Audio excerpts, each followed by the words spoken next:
Arrivée récemment à La Réunion, elle effectue ses premiers tours de roue à Saint-Pierre, après un galop d'essai réalisé avec succès chez un producteur de l'Ouest. Elle, c'est la toute nouvelle planteuse d'ail de l'Armée Flore, une machine robuste et fiable, bien adaptée aux conditions particulières des exploitations de La Réunion. On a essayé de trouver un compromis, on va dire. Donc essayer de trouver un compromis par rapport à ce qu'il y avait de disponible sur le marché, spécialisé sur la plantation d'ail, et les contraintes qu'on a en local, c'est-à-dire on est plutôt sur des parcellaires petits, avec des producteurs qui ne sont pas ou peu mécanisés, qui ont besoin de faire des investissements qui sont assez peu onéreux en matériel. Et il fallait du matériel assez simple de fonctionnement, de conception, et qui soit quand même assez robuste pour nos conditions. Un cahier des charges relativement simple à respecter et qui s'est traduit par cette machine venue tout droit de l'Est de l'Europe. On est parti sur du matériel qui vient de Pologne. Donc c'est du matériel semi-automatique, c'est-à-dire qu'il y a des opérateurs qui eux-mêmes vont disposer les cailleux dans des petites boîtes, et ces petites boîtes vont être distribuées de façon automatique par la machine, entraînée par une boîte de vitesse qui régule en fait le nombre de cailleux au mètre linéaire qu'on va mettre. Après, au pire, à un moment, ce que tu peux faire, c'est que tu times au début d'une planche, tu notes et après tu feras juste tu peux faire en mètre linéaire. Mais il vaut mieux avoir le temps sur le nombre de mètres carrés en général. Pour l'heure, les techniciens de l'Armée Flore se concentrent sur les réglages de la machine afin d'optimiser la plantation des cailleux. Et surtout, c'est les profondeurs de plantation par rapport aux cailleux qui soient bien enterrés, pas trop profond, et puis pas trop en l'air, parce qu'il faut quand même savoir que ce genre de matériel là, donc ça plante en ligne parallèle, et donc nous ça nous permet derrière d'avoir des actions mécaniques sur la gestion de l'enherbement.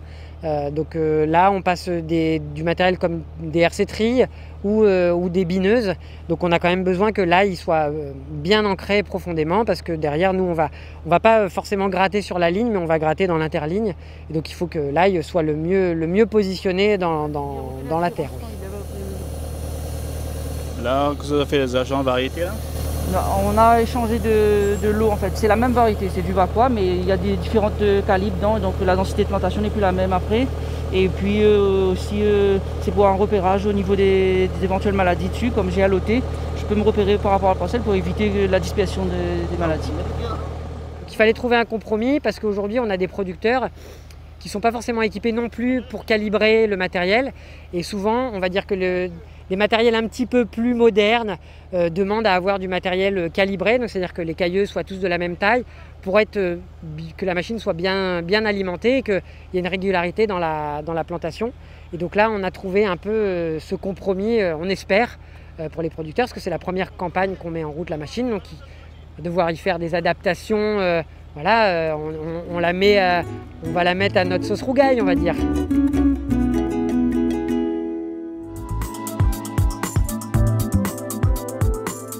Grâce à ce nouveau matériel, les techniciens de l'Armée Flore ont commencé depuis peu la plantation des cailleux d'ail. Cette parcelle, mise à disposition par un agriculteur de Saint-Pierre, n'a pas été choisie par hasard. L'Armée Flore doit en effet produire ici de la semence d'ail certifiée. Alors, c'est des parcelles qui sont mises à disposition pour des raisons assez simples. C'est que le cahier des charges de la production de semences certifiées nous impose d'avoir des rotations 5 ans sans ail, nous impose des distances entre toute production d'allium, c'est-à-dire du poireau, de l'oignon. Donc ça veut dire que là, sur les mises à disposition, ça nous garantit que dans la zone, il n'y a pas d'ail, il n'y a pas de poireau, il n'y a pas d'oignon.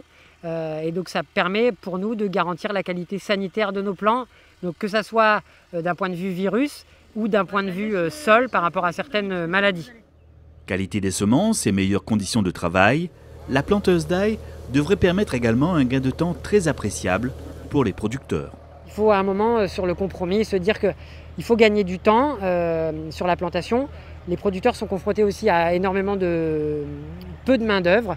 Ils n'arrivent pas à fidéliser leur main-d'œuvre sur les exploitations, ou ils n'en ont pas assez. Et donc ils ont besoin d'avoir du matériel qui consomme le moins de main-d'œuvre.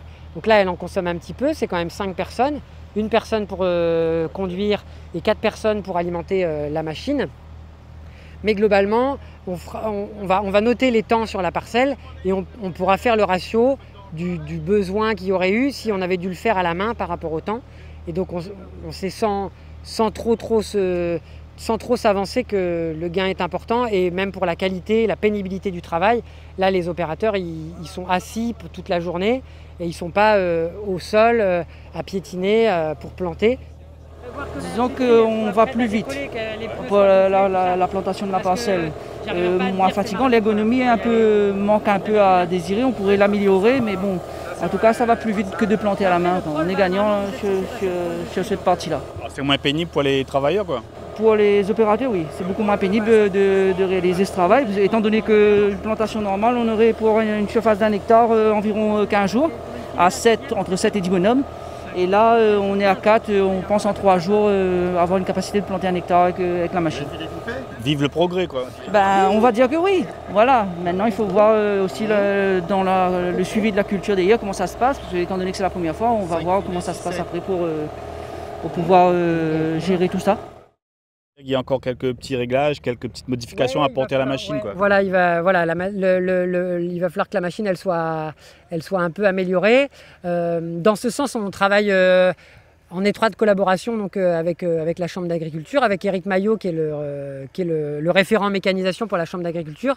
Et puis derrière, le matériel dans l'année à venir, dans les campagnes à venir, sera mis à disposition de la CUMAB au rivage, où d'autres producteurs vont pouvoir soit s'acheter en propre le matériel, parce que c'est du matériel qui est vraiment pas onéreux.